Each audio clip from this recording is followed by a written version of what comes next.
when I first signed my deal, I was signed along with Ed Sheeran.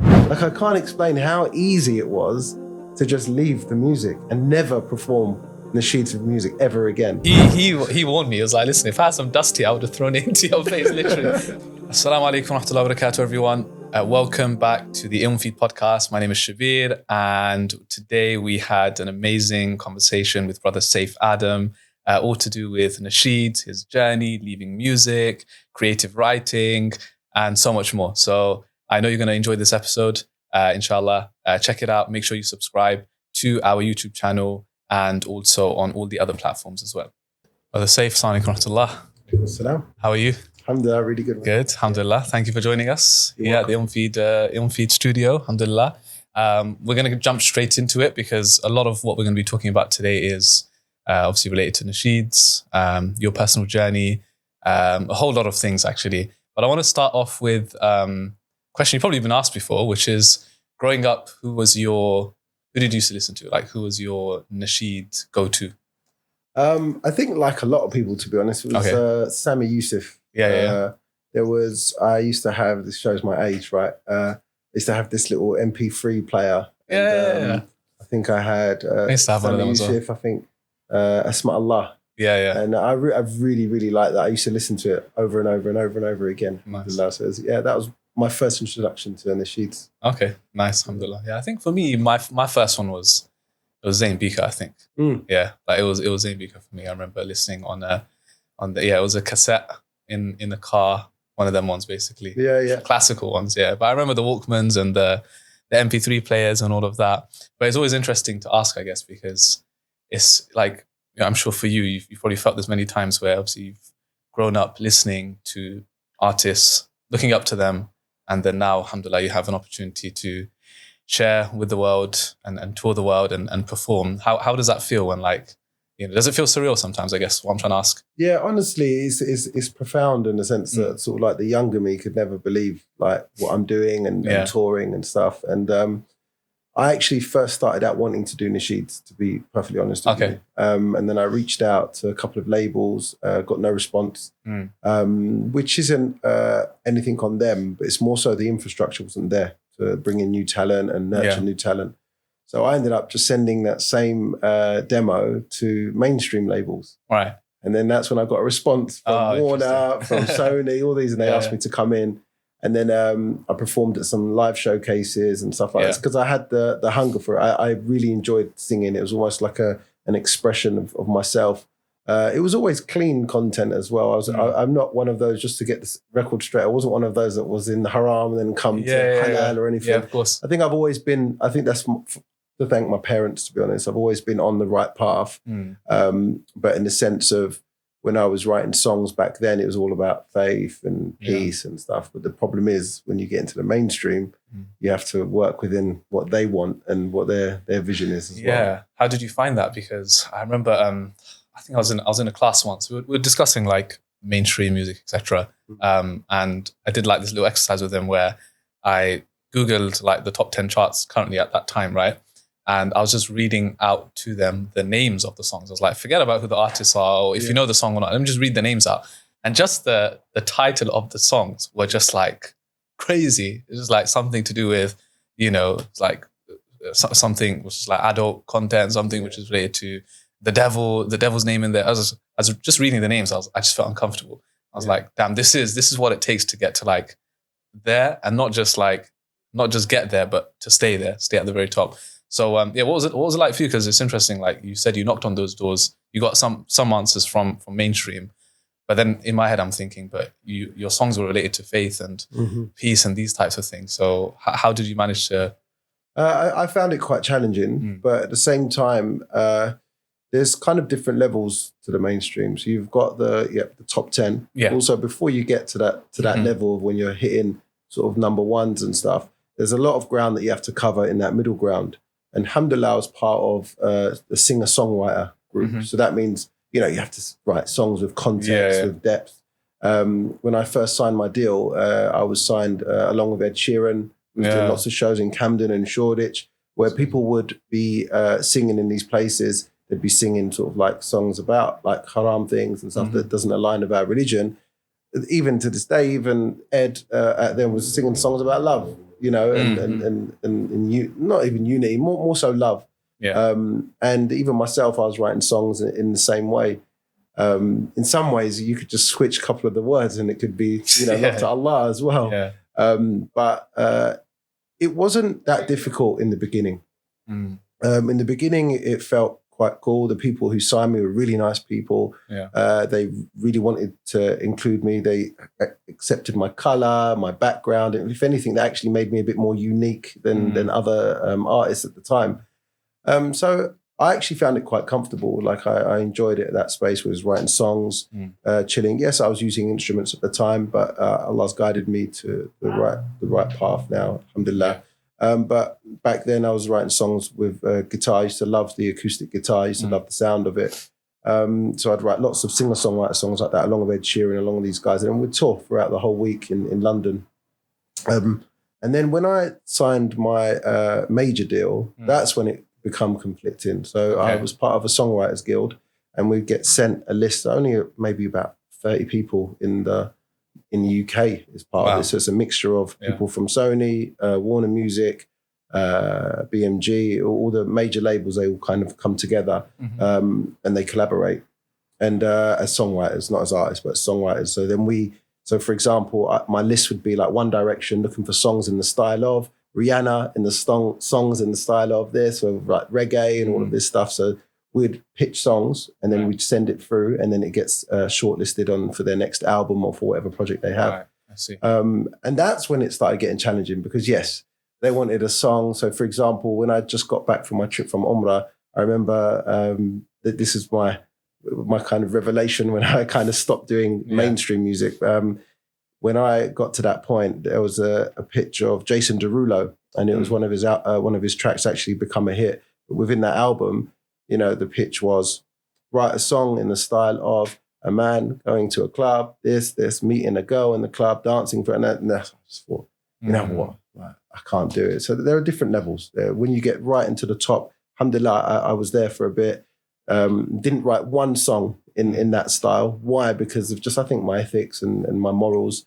Alhamdulillah, sort of Allah's given me that sensor that allows me, you know, when something's just wrong, like your heart just starts going, you know, and that kind of stopped me from going too far, you know, on the other side, alhamdulillah. So I was always, it was kind of push, pull, trying to fit in, but also I'm like, I'll never fit in their space. Why? Because of my beliefs. And so it was a very confusing time. But alhamdulillah, like, you know, being the only Muslim in my school when I was growing up, I was quite used to these challenges. Like, you know, I was used to it. Alhamdulillah. Yeah, it's interesting to hear like how close you were, I guess. Like, because I guess it would have taken just like one wrong decision. Yeah. And that's it. Like you would have probably made it in terms of that worldly success in that industry. Yeah. But you know, and I guess once you're in deep, it's more difficult to come out. Like I guess when you kind of made the conscious decision not to proceed, you know, it was okay for you, I guess. Like obviously I'm making things up here because I don't know exactly what you would have experienced. I'm sure it still would have been really difficult. Yeah, I could elaborate on that, brother. Like it was, I'll give you the exact, I remember it like it was yesterday. Yeah. Sitting down at the label, Ed Sheeran's in the other room. He's just It's crazy because when I did Google your name, Ed Sheeran's name did come up. There was some kind of affiliation. I was going to ask you about that. So it's interesting to hear how around that time. Yeah. Because we were all part of the same collective. And I was sitting with Jake Goslin, who produced One Direction's album, all of Ed Sheeran's album, and Sarah Levisage, so she's the head of one of the labels.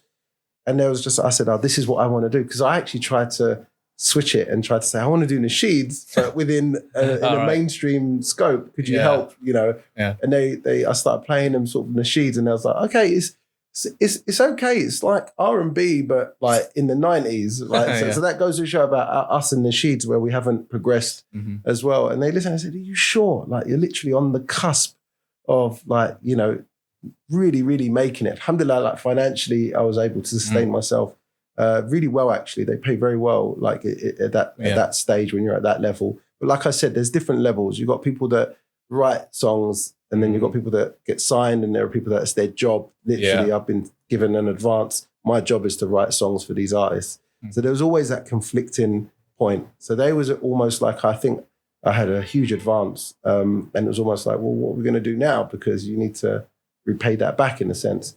But alhamdulillah, after a couple of meetings, they understood what I wanted to do. We tried actually to, my first album, Heart, was actually co-signed by them. So as publishers, they said, we'll publish it. So I was like, okay, this is interesting for the first. Again, it didn't work. Reason being, because you had certain sort of like Islamic radio stations, TV channels playing the songs, but we don't have the infrastructure. So they're saying that, you know, like PRS and all these, you know, technical terms in terms of when people play your tracks, they're not registered in a certain way. So it caused all sorts of problems, you know. So I was trying to join the two worlds together, but it just wasn't happening.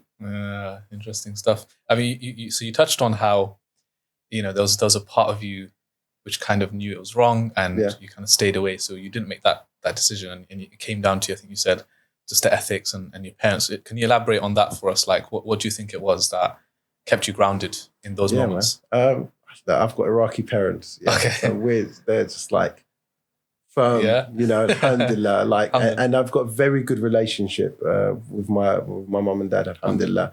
So it's almost like, you know, I have a relationship, obviously, with respect to my father and respect to my mum, but also very close. So, and they're both teachers as well. So they completely understand the challenges that everyone's going through. So it was easy to kind of make that decision, knowing that I had that support. They didn't like that I signed a record deal in the first place. They thought it was like crazy. But alhamdulillah, I showed them I could financially sustain myself, because, you know, parents, and especially from a Muslim or Arab background, they want you to go into, you know, education, being a doctor, all of this. So I kind of went away from it. But alhamdulillah, like, I always had their support. And I think if there's any youth listening, I think like communication is key. Like, I was always talking about, you know, where I'm going, what I'm going to do, and, you know, the fears that I have and stuff like that. They didn't care that much at the time because they didn't take it too seriously, but it helped me because it was almost like a release. And always coming back home to my parents always humbled me straight away. Like, I'd be sitting next to Lady Gaga's manager and even Pharrell loads of times. And it was pretty surreal for someone who's not been in that industry. But alhamdulillah, like, Allah's always given me that thing where I always humble myself. I feel quite comfortable. And also that's why a lot of famous people are happy to be in my presence, because I'm not the one that takes photos and images. You'll never see me with pictures of famous people, because I'm not that kind of guy, and they don't like it as well. So I was almost like perfectly aligned to be in that world. But at the same time, I was never fully really content with what I was doing, you know. And at the same time, I was seeing the rise of people like Maher Zain and Sammy putting out albums as well. So it looked like there was an industry there, but it was pretty ring-fenced in a sense that we had lots of up-and-coming artists, but they wasn't able to kind of break through that ceiling of changing from a grassroots nasheed artist to you know, like a commercial nasheed artist. I don't know what you'd call it, an international nasheed artist. So that was a new kind of challenge that I had to take on. Things have changed hugely. I think just in the last 10, 15 years, hugely. And you mentioned about youngsters as well. I think, I think it's a good piece of advice that you shared, because there's a lot of youngsters out there who probably want to now. And I think the world we're in now, the digital age, where there's so many opportunities now, like you can stay at home, have an online business, or you can upload things onto YouTube, become a nasheed artist, whatever it is, right? I think there's so much scope and so many opportunities now, where I feel like a lot of this young generation, they do want to explore other areas, right? But it might be parents, family, whoever it might be, you know, with of course good intentions, wanting them to like be on a more kind of secure path, right? They're like, no, I've got this, you know, passion. I want to do something else, right? So I think it's great that, alhamdulillah, your parents gave you that support. You know, they gave you that support, gave you the infrastructure at home where you were able to pursue that, alhamdulillah, and eventually, you know, you managed to, I guess, settle into this, you know, one industry, feel comfortable, put out good content, alhamdulillah, and, you know, find some success in that. So I think that's great, alhamdulillah. I mean, to add on that, I finished a film where I was an associate producer on called The Balance. We're interviewing, you know, Muslim celebrities, the rise of the Islamic entertainment industry. And what we noticed was everybody that was super successful, like, you know, the Ali officials and even Tez Ilyas, all these guys, they had all the same thing in common. And what was that? That they had the support of their parents. They had, the parents were able to say, I remember Ali official, his parents saying, look, you've got, I think if I remember correctly, you've got 2 years to make this work. If you don't, you're going into normal work or something like that. It was almost like an ultimatum. If you're going to make it work, then, go for it. And there's a lot of, that was the common thing that we noticed with everyone who was successful in their fields where they were making halal money and working, contributing to the community. They had support from their parents, which I actually found that quite profound. We only realized that after filming everyone. And that is interesting, actually. I guess, but it makes sense, isn't it? Like, coming home, finding that support, and then also there's the barakah in that, the family, welcoming that decision as well. I think it just makes sense. Like even thinking, to my own, anything that I want to do in life. If my parents have supported it, I found there's barakah in it. Yeah. I felt more content doing it. It's not like you have to hide away and try and do something. Do you know what I mean? And at the end of the day, if it's halal as well, if it's lawful, then why not pursue it? See what you can do. And I guess today, even more so than any other time, is that you can actually even try something on the side. If it doesn't work, khalas, you move on to something else. So I think it's good to see, alhamdulillah, like, things are changing, like you said.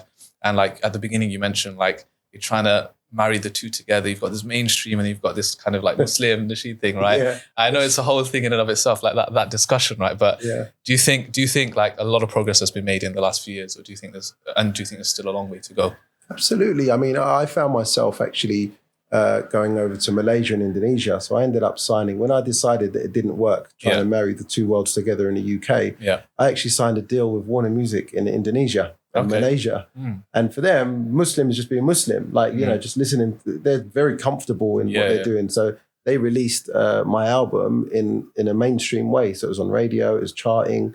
I was on national TV as well, like, like a Jimmy Carr kind of style show, like chat show and stuff. I was on that in Indonesia. Okay. So they're very used to it. And so, yes, the UK was, in some ways they were ahead, but in other ways, in terms of the infrastructure, it was very behind. I always believed that we had the talent, but we just didn't have ways to nurture it, because there's loads of people like myself. Yeah. Even at my age, I'm 38 now, and even there's young adults at 35, 36 that are always like, they start nasheeds right now because they're just like, I've always wanted to sing. I've got this love for singing. I've got this love for Islam and, the lifestyle. They just want to do something creative and just release some sort of creative juice, alhamdulillah. So it's an interesting one. So I ended up just going to where the industry was.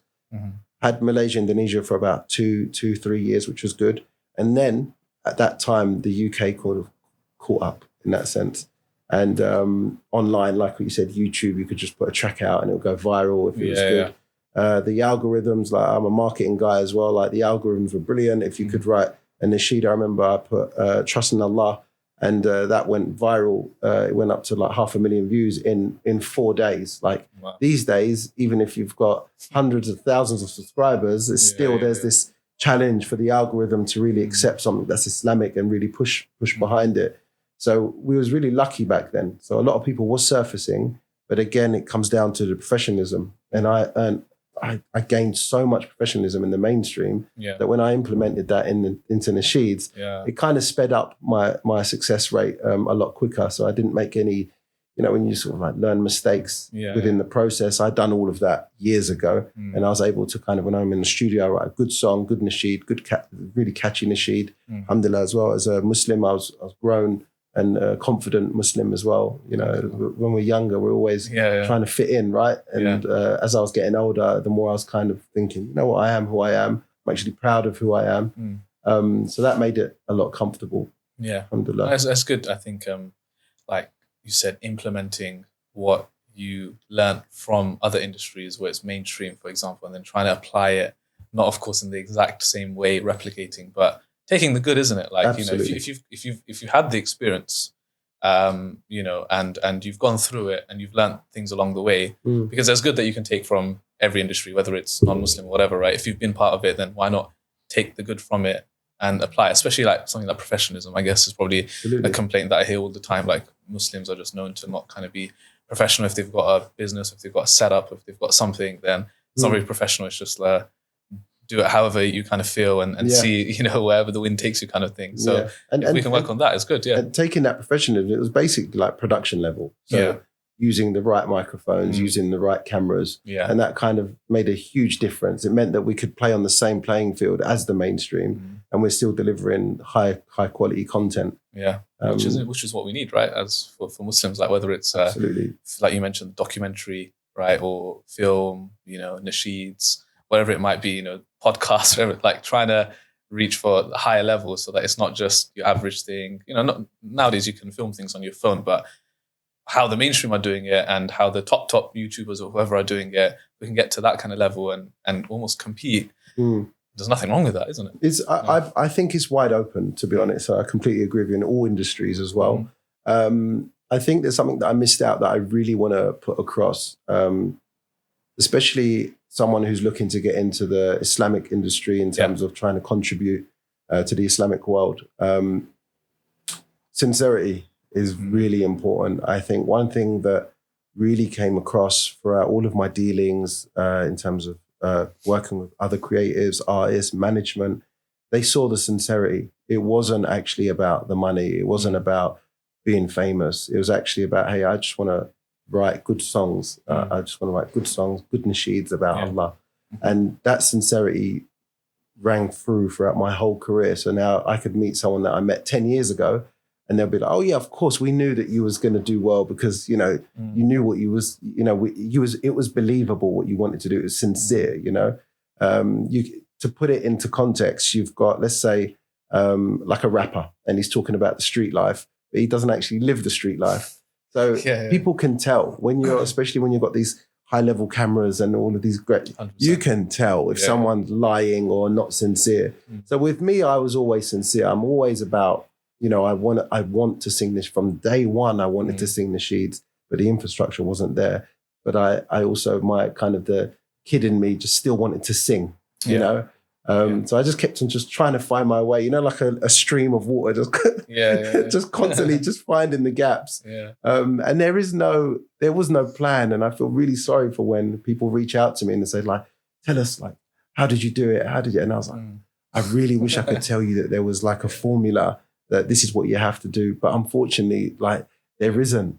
And I think that when you marry sincerity, integrity, and belief in Allah, I think these things really kind of come hand in hand. And it doesn't matter whatever you do. You could be an accountant and you learned skills in the mainstream, but apply it to Muslim brands, Muslim owned companies. And I'm not saying everything just has to be Muslim, but we need it right now because right now, if you Google things like Muslims are, negative things come. So I think it's important that we owe it to ourselves to kind of contribute in any field, whether it be the arts, whether it be finance, whether it be anything. And you know what, like, I think a huge component when it comes to longevity, like in any field or industry, I think is what you mentioned, sincerity, because there's a lot of, like, especially now with the TikTok algorithm or whatever, right? You can have someone who's whatever, like, zero today and within a few days at millions, right?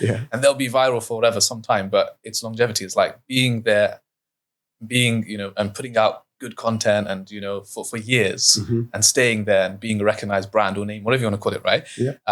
I think sincerity comes down because for some people it might just be, I want to go viral, which is a big thing now. It's this whole viral, whatever you want to call it, right?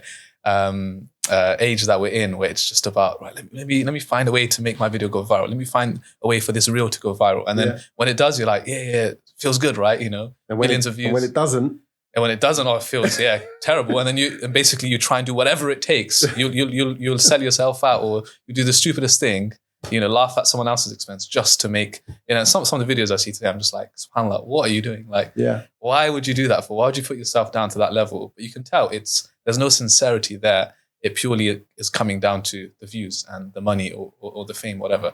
So I think the sincerity component is, I think it ties, I think there's a huge link between that and longevity and sincerity. Absolutely, I mean, we have to really be careful as well in terms of when we work in the Islamic industry, we have to fear Allah as well at the same time. We can't just use, the religion to monetize so there really has to be an element of sincerity and always turning back to Allah and asking for dua and He puts the barakah in the projects. There's certain projects that I think about and they didn't cost much. There was in terms of like the creation of that piece wasn't actually high level in terms of production or a lot of money. But I know the brothers around that project, and I feel that Allah gave it barakah. And I try and track back of what was it about that track? Why is it so successful? But then I return back to, I think Allah opened doors precisely on those days and softened hearts. And I think there's a big reliance on that. It's not always about planning and stuff. Yes, we have to plan, we have to tie the camel, but at the same time, there's no point tying the camel and you have no sincerity or even belief, or you're not even praying on time, or you're not doing any of these things. Yeah. Because I feel that Allah's, in one way you're doing good work, but at the same time you're using the religion to kind of benefit your own nafs or your own, push, your own agenda. Yeah, I think it's a tough one, because I feel like I see that. And obviously, who are we to judge as well? Like, we don't know for a fact what people's intentions are. We can't open up their chest, right, and see. But sometimes it's tough to kind of ignore, like, using Islam just to promote whatever it is, right? It's just using the religion to climb a certain ladder. And it's not the other way around, where it's like deen is first, and I'm using, inshallah, whatever talent I have. It's kind of the opposite, where it's like, using the deen to further my talent or whatever it is. So it's a really tough one. Because there's some people out there that one, in terms of their talent, is not quite there. But when I meet them and I travel with them, and their deen and their akhlaq, everything is on point, I'm kind of like, I want to help. I want to help this brother. I want to see how we can, and I talk to artists every day, creatives every day, and we're all the same. And you've got people like you mentioned, Zayn Bika, all of the real ones. And that's when I've traveled, they've made that time to come see me. When they come to the UK, I make that time to see them. Sometimes I want to offer to even pick them up from the airport. But there has to be a genuine connection, and that art of collaboration and people who are aligned in the same way really does play a part. So when you see me collaborate with people like Saeed, or you see me collaborate with other artists, it's because there's a genuine connection. It's never about business. It's never about, let's keep it exciting for the followers and all of that. Because if you do that, you're like what you said before, you're on a never-ending cycle of just trying to please the followers, trying to please these people, when ultimately, if you please Allah, I think, that's all we need to look out for, really, as opposed to just the followers, because it's fickle. Yeah, exactly. So how do you manage that now? Like, so you mentioned on one hand, you've got, certain projects, like you said, alhamdulillah, there's barakah in it. You didn't even expect it, and it's doing really well, right? But then what if, on the other hand, you put a lot of work and effort into a project, and in terms of the views and in terms of the whatever it is, feedback, it's not great. Like, at this stage in your career, like, does that affect you? Like, maybe once upon a time it would have. There was a transitioning point for me when I turned around 26. There was a word that I always used to use, and I always used to say it in my head, and it was alhamdulillah. And that's everything that alhamdulillah. And when I talk to my brothers, everything is alhamdulillah. If it goes well, alhamdulillah. If it goes bad, alhamdulillah. Because I feel that through experience now, that when Allah's put like blockages on one side, it's because he's opening it up for another. And I know it's not just lip service. I promise, like, for all the listeners, I've lived it. And unfortunately, look, when you get to my age, you do learn a lot of life lessons. But if you're here listening, please try and implement certain bits of knowledge to your own life and your own creative life as well. Because like what I said, when you're following numbers, I've reached huge numbers in some videos, and it doesn't change the way you feel. It doesn't change anything. Actually, it doesn't even increase your brand price either. It doesn't matter just because someone's on 20 million views. It doesn't mean, like, a Primark top is always going to be a Primark top, and a designer top, which took a lot of time and building, and the finest materials is always going to add value, whether you sell 1 or 1,000 Primark tops. It just, it's different levels. So for me, in terms of brand and who I am as a person, I want that to filter through as a high-level brand, high-level artist, in the sense that I spend time, I take time, I employ the right people around me. I keep the right people around me as well, alhamdulillah. And I think that adds to my success. It's a good attitude to have, right? Alhamdulillah ala kulli hal, like as the Prophet told us, Absolutely. Alhamdulillah in every situation. Because it is from Allah at the end of the day, like, the career path that we're on, or, the journeys, the successes, the lows, everything's from Allah. And, like you've shared already, like there's a lot of lessons that you've learned from the past, there's lessons that you're learning now. It's an ongoing thing. So, why kind of stress over, especially something like views, you know what I mean? Like, absolutely, why stress over that? Yeah, And the views isn't the point of where someone's successful or good. But I mean, to answer your question, it really is age. But at the same time, look, if you're young, listen to your peers. Speak to, like, I'm always available. If you DM me on Instagram, I'm always gonna give you time and to respond, because I feel like it's my duty as a public figure. You have to respond. You can't just put content out there and be like, you can't talk to me, you can't discuss anything with. That's not the way I want to do it. I want to be, with the people at the same time. In fact, sometimes I find it really hard and difficult to be like a public figure, or when you get invited to countries or invited to shows and they're like, oh, brother, you have to come this way. And you're like, I want to go through the crowd. Like, I want to chill. I want to sit down. And all the artists know, when I just finish tours or when I'm on tours, I watch the artists. Like, if I can, I'll be on the front row, because I have love. I have love for it. I have love for the community. And I think that's what rings true for all of my work. Yeah, I appreciate that as well. I think it's nice. It's refreshing to hear that. It's refreshing to see as well. And when you give time to other people, especially the people who are invested in you and your work, right? They appreciate that. And it's not, for some people, sometimes it's, you follow someone online and then it's a shock to the system when you see them in person. It's just like, whoa, like, I had such like high hopes and I was waiting to meet this person or whatever. And I invested so much time and whatever into this, right? And it's like, this is the kind of response, because we're all humans at the end of the day. And, sometimes I feel like some numbers on a screen changes the dynamics of a person's everything, ego, taqwa level, everything completely, just because I've got a certain number of followers online, or you know what I mean? Like, so it's refreshing to hear that. But on that note, I was going to ask another question, which is, and I pretty much ask this question to almost every, you can say, public figure, especially someone who's like on stage performing, right? Because you've got a lot of other public figures who can just get away with uploading content, like YouTubers, TikTokers, etc. They don't really need to have face-to-face interaction with people. But then someone like yourself, you have to go to events, perform on stage, and so on, right? So I usually ask this question to nasheed artists like yourself, performers, and so on, which is like, so you've got two extremes almost. You've got one extreme, which is, we've kind of touched on it, but like things like criticism, hate, whatever you want to call it, right? And on the other hand, it's like praise and love and support and fame and whatever, right? So you've got these kind of two extremes. So like, how have you dealt with these two extremes in your journey so far? Okay, so my brand, there's a lot to unpack there, by the way. There is.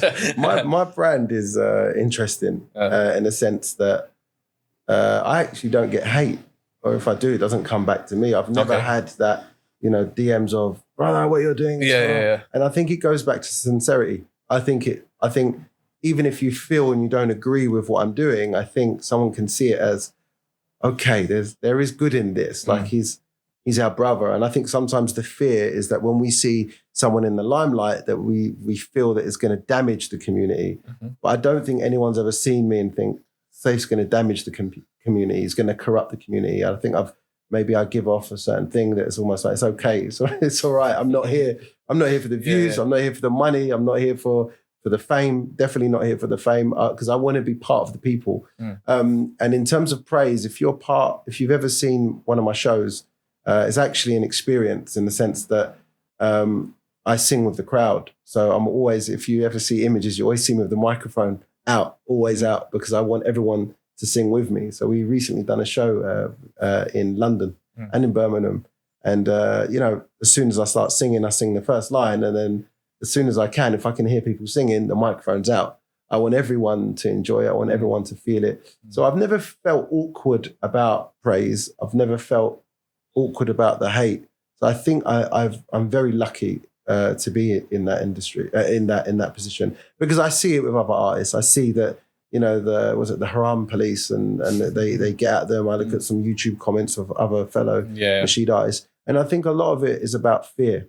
And I think that with me as Saif, as a public figure, and I'm always open for communication. I think that people feel that they could trust me, maybe. I don't know. It feels weird me talking like this, because I'm just kind of, talking. I never really discuss these things, or I never really preempt these things. But I'm just trying to work it out like with you here.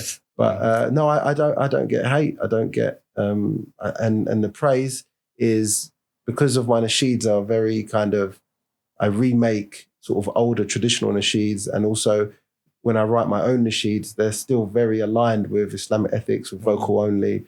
So alhamdulillah, like I'm in a good place. Alhamdulillah, that's good to hear. Yeah, I guess like it's a good thing. Like, Islam is such a comprehensive faith that there's guidelines for almost everything, including things like praise and dealing with ostentation and showing off and and things like that. There's guidelines for everything. There's warnings against getting too kind of ahead of yourself. Yeah. And then there's even like there's a hadith of Prophet mentioned, like you shouldn't praise someone too much to their face. Like imagine there's a hadith about that. Yeah.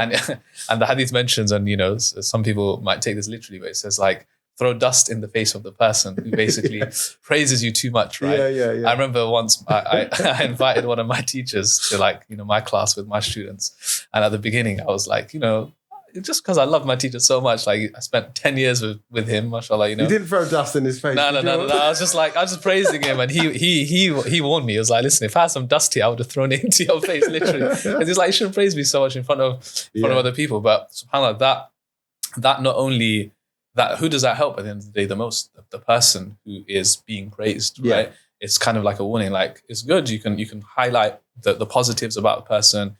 You can you could work on their strengths and all of those things, but Allah knows us better than anyone else. And we as human beings, there's always something that's going to creep in. Yeah. We're going to feel a bit more special now.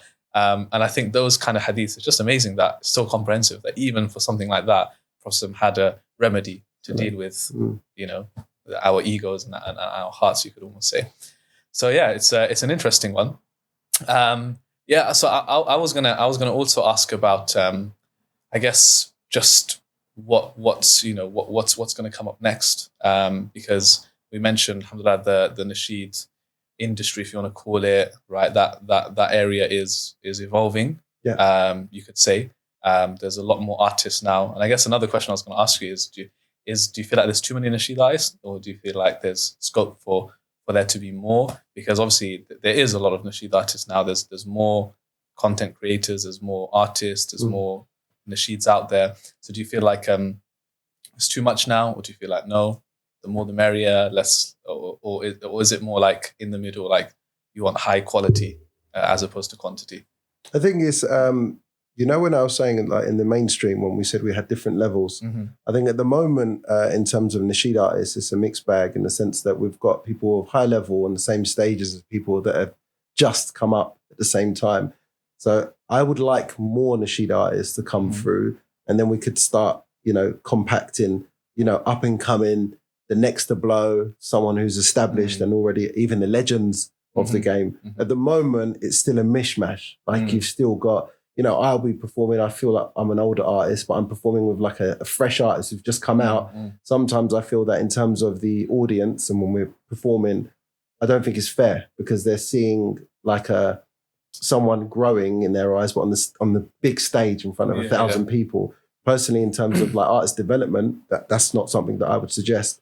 When I was in the mainstream, you'd get a supporting slot, but you wouldn't get that supporting slot unless you built your own following at the same time. So even though you're a supporting act, it still means that you've got that experience and you've got that intelligence to know how to perform live, and also you have something to give.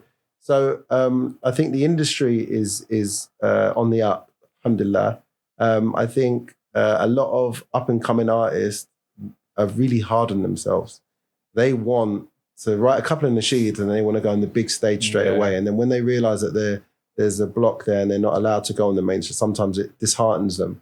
And I always say like the up-and-coming spot is the funnest part. Like right now, I found myself through that, and I really enjoyed that journey. Now I perform, I sing these nasheeds. I enjoy it. Also, there's a lot of growth in me as well because of when I've gone into vocal only. It's changed the way that I write songs. It's changed the way that I even sing. It's pushed me to even sing better than I was before. Usually you'd rely on the guitar or on the beat to kind of carry the nasheed or the song. Now it's, you know, you really have to be creative, which I love because, as you can tell, like I'm all about the creativity element of it. So I think we need more artists. I think we need more artists to start compacting everyone so that up and coming artists they can see what an up and coming artist should be and where they should be at. Because sometimes I feel that they feel that they're not doing enough or they're not going to break through to the next stage because they're putting themselves in the same position as the same Bickers and Saeed and Ilyas Mao and Saif Adam and all that. And I don't think it's fair on themselves. Yeah, you know, so it's like an experimental stage right now. Like you can play about and you can put something out. It's great, something which is okay, something which is good. Yeah. So I think you're right. It is a fun stage. You know, like you should embrace that. But I guess that kind of also summarizes the era that we're in now, which is the quick, the fast, overnight success kind of mentality, which is you can apply to any field or career, it doesn't work like that. No. Stay grounded, do your thing, keep practicing. It takes years and years of practice and also to make things go viral, you still need the infrastructure. So if you speak to anyone, I speak to a lot of artists in regards to, success of a project. There's certain tracks that even I was very close to Awakening. And I was asking one of the founders, like, what was it around Sammy? How did he just penetrate the whole world? And it was almost like it wasn't a plan. It was just, we just put stuff out there and it happened. One of my most famous nasheeds, which every day is getting sort of like 20,000, 30,000 views. Every month it's getting around 50, 60,000 views. It's constantly, it's gone north of 1 million views now. I had no idea of that going viral at all. It was just, we just put content out there and let's see what happens. And when you do that, you lose that thing of where it has to be successful, it has to do well. And then you end up doing things like what you said, which is a bit out of character just to make it go viral. Holy, which is one of my nasheeds, it's literally just in a shop. The Cave, shout out to the Cave. Down the road, hooking me up. Down the road. Literally. And I decided maybe an hour before the shoot to do it there. We was going to do it somewhere else. And that's the most popular nasheed that I have, is constantly going out. In fact, I'm getting bookings internationally saying, can you sing Holy? You have to sing Holy. Like I was doing RAS in Canada, in front of 10,000 people. I didn't want to sing Holy, right? Because I didn't feel it was right for the set. And they're like, no, you have to sing Holy. And that was from a nasheed where, a platform through YouTube, it went viral, but I had no plan. There was no idea.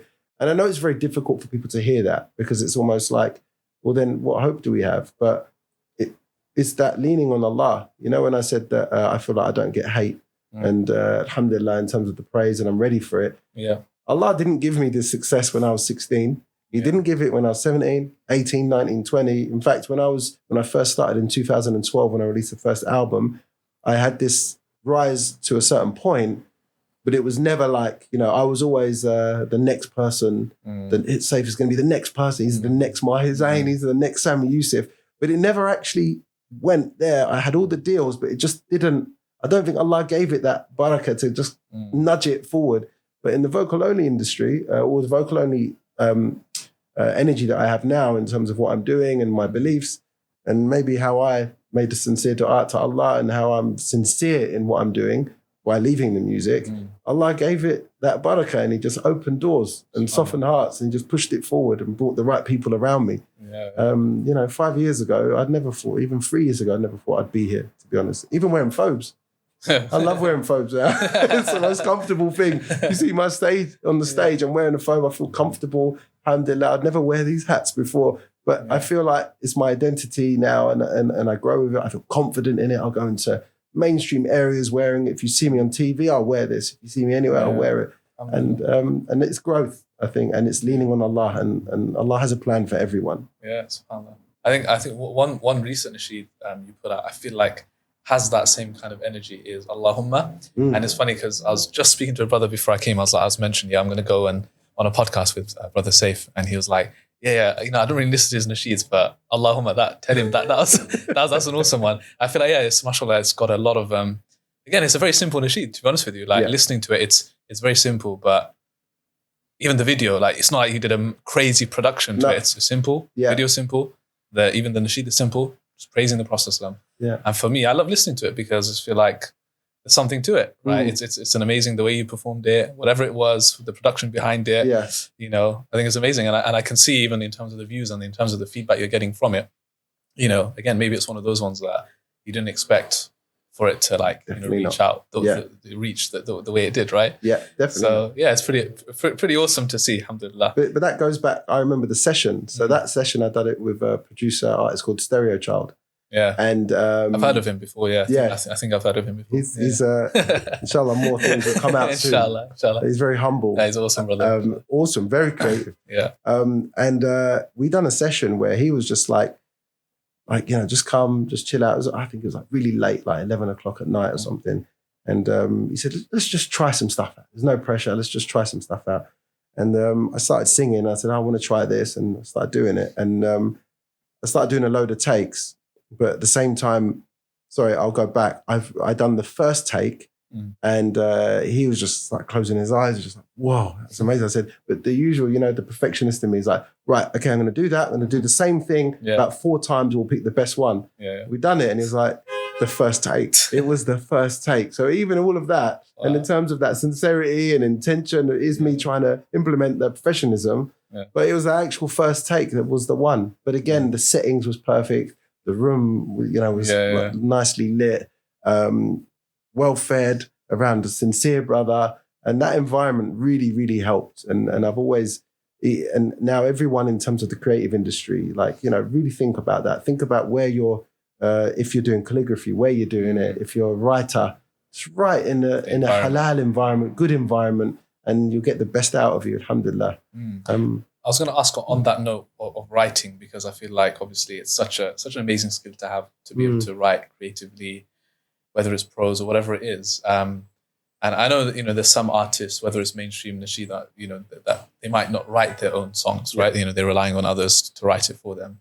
So it's a great skill to have. But yeah, do you have any tips? Because obviously writing is huge now. People writing online, whether it's blogs, newsletters, writing books, writing poetry, writing nasheeds, all of these things, right? So, I mean, Muslims are, and I think it's an amazing, like I said, skill to have. I loved, me personally growing up, I loved writing. I loved writing poetry. I loved just writing in general. Alhamdulillah, and it's something that I love till this day.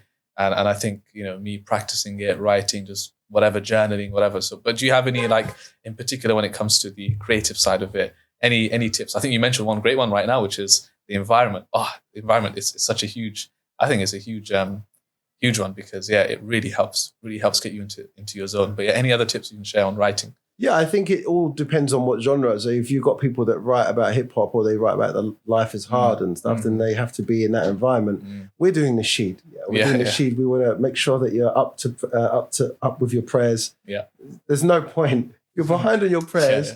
And you're not in a halal environment, and you want to write a nasheed, and you think Allah's going to give that barakah.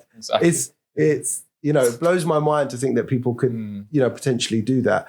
In terms of the songwriting, it's really difficult. I think it's more so life experiences, traveling, and being present. So a lot of the times when you see me traveling, I won't actually be looking at my phone. I'll be sitting, learning from the shayukh and anyone that I'm traveling, just always listening, almost like a sponge. And in terms of my faith, I'm in a really exciting time because, even the most learned scholars, they would say that you're always learning, always learning. And now that I have a lot more free time, I'm able to kind of put a lot of time into reading hadiths and just learning more about Islam. Alhamdulillah. So when I implement that with my songwriting, it works. And yes, look, there are some formulas that I learned in the mainstream. So a lot of the nasheeds you see the people in a nasheed world would understand this, but it's like in a C chord, which is a very popular, sweet to the ear kind of chord, C, G, and D, which is around these kind of chords, so there is a formula, but at the same time, the content, you can't just say anything within those chord patterns.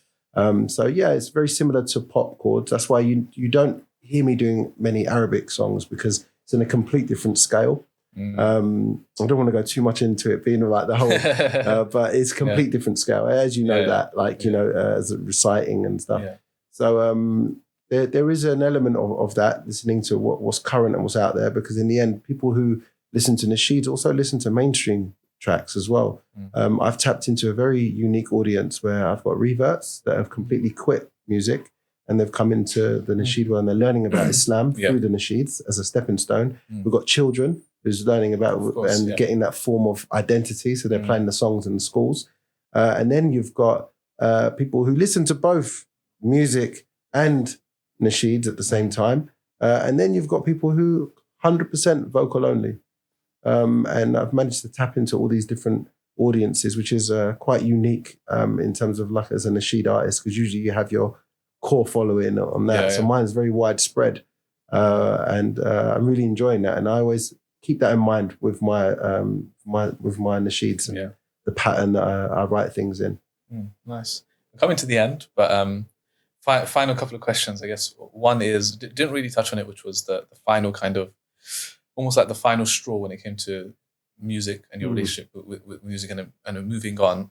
I mean, a couple of things that come to my mind is, firstly, I don't think we touched on that because you went from mainstream to then, like you mentioned, going to like even Muslim kind of countries / record labels, etc. But then that transition moving completely away from, because I know you had a long consideration period, like, you know, before you completely moved away, right? So there's that. And then also just a feeling, I guess. Like, I'm not going to go into the halal and haram. We're not going to go into that. But your personal feeling, you know, experiencing that life and that industry, and then experiencing this now, because obviously, Masha, you've spoken about the identity and the journey, and you feel good, etc. So I can feel the vibe from you, which is great, alhamdulillah. But yeah, just comparing the two, I guess. So all of that together.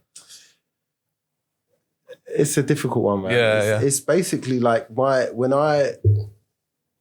it wasn't preempted. So when I was doing music, it was for the mainstream. And then I transitioned into nasheeds with music. And that gave me some sort of level of success, but it wasn't to where I am now in any way. It's almost like I've got two careers. And then I noticed something different. So when I was halfway through my music nasheed career, toured all over the world, raised lots of money for charity, almost probably about, we calculated once, it was like over like 20 million in terms of tours and concerts and stuff. So there was good in that. But Allah kind of just kept on putting like barriers in the way of things and stopping things and ruining relationships around that space. And he just almost like, I felt like the barakah was gone in that. You know, every time I want to do something goes wrong. And I think as Muslims, we have to follow them signs, right? Like, like sure. if Allah's showing you things that, you know, and then what Allah did, he connected me to, you know, charities. As again, I was always interested in the charities and how much money we were raising and delivery of the aid and everything. So I then started speaking to certain charities and saying, look, you know, how can I help? I've got a lot of sort of high net worth people that follow me in Dubai and all these, and they want to donate. And we've got people all around the world now that follow the journey. And they want to donate because it's part of our religion as well, it's zakat. And I started talking to them about how I can help. And then I realized some of the charities and also Muslim brands needed help in terms of branding and marketing. So I started helping in that. And then I kind of found myself stopped doing any music, stopped doing shows. I was getting emails, but just not really responding. And Allah created some sort of money stream for me to generate in that space as well.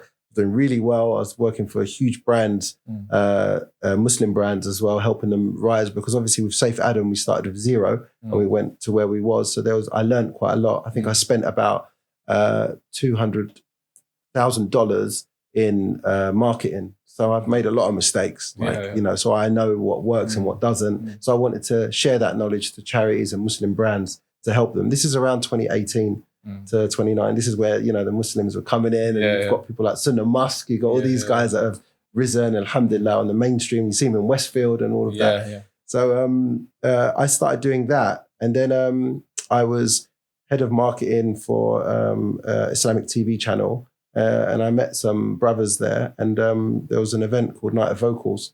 And I think one of the artists, they couldn't make it. I think the visa they couldn't come in time for them to come, and they needed a spot. And I was like, hey, look, I'm here to help you in marketing. Like, I'm done with singing. And then they said, no, come in vocal only. And I was just, I don't know, like, no, because I still had my career, but it was almost like I was still a public figure, But at the same time, I wasn't actively doing shows. And then I was just like, okay, you know what? Let's try it. So then I sat with Stereo Child.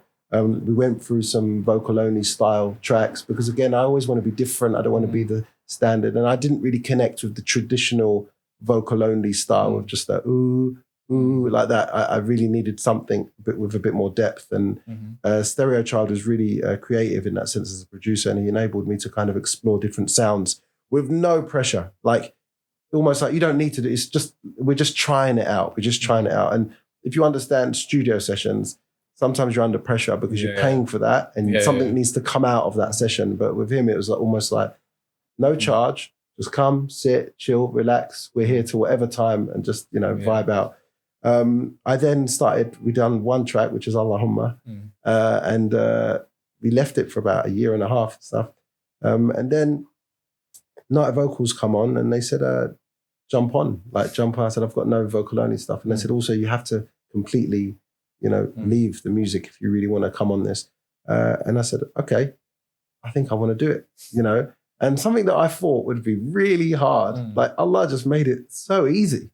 Like I can't explain how easy it was to just leave the music and never perform nasheeds of music ever again. I find it so easy. I can't even listen to my old nasheeds now. And I actually took them off Spotify because I just can't. It just irritates me knowing that, so there's that growth in that sense. But it was a really strange thing. Like, so anyone that wants to leave something for the sake of Allah, trust me, it's really easy. Like, he really softens that for you. And then when you realize, oh, right, it's okay, cool. And then ever since then, we've done the whole album, 26 tracks, created a team called 26, where we do everything now. We push, I don't even know what it is at the moment, but we're doing everything. We're doing events, we're doing production, artist development, everything. And it's almost like a dawah. Creatives come across where usually they charge, 10 grand for a video. They're working for free and they want to push it. They want to push the dawah. And I think that's the barakah that Allah has given. He's allowed people that, when I was working in the music nasheed industry, our music videos were still costing £15,000. Believe cost, I think, 15 grand, maybe 18,000. A lyric video would cost £9,000. Like, that was a lot of money to spend on where you don't know if there's going to be a return. So Allah put these people around me where they charge huge amounts. These are the barriers that you would face. And then he's removing them. And they're coming to me saying, they want to work. So I'm just like, okay, yeah, let's do it together. So that circle just really helped. So I've got a really good circle of brothers right now at 26 that I feel like we can take on the world, and we support each other. We have a genuine love for each other and we want each other to do well. And also we're very concerned with each other in the terms of, are we on our salah? Are we keeping to our deen? And we always check ourselves. So when you have that circle, I feel like anything's possible. And I feel that Allah will give barakah in where he feels it's needed. Alhamdulillah. Alhamdulillah. Yeah, that's amazing to hear. And I guess one of the lessons from that is, if you leave something for the sake of Allah subhanahu wa ta'ala, then, Allah will facilitate, find a way for you, especially if you're sincere, genuine, you're leaving something even that may even be displeasing to him, and you do things the right way, then of course, why wouldn't Allah make it easy and reward you and honor you for that? So alhamdulillah, I think that's amazing, and it's interesting that you touched on. I was going to ask about the whole 26 thing because I keep seeing it on your videos, and now you kind of already touched on the 26 tracks in the album. So I was going to ask what kind of random number is that, but okay, that kind of explains things. So final thing is what's next for Saif Adam? Is it album, more events? You had events recently as well. What's next, I guess?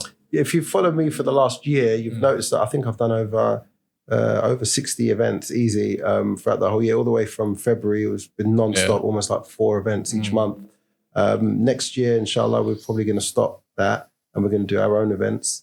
We started recently. It was a sold out show. I was really happy. It was an artist-led event. I was singing for like 45 minutes. It was amazing. No more sort of 15-minute performances and that.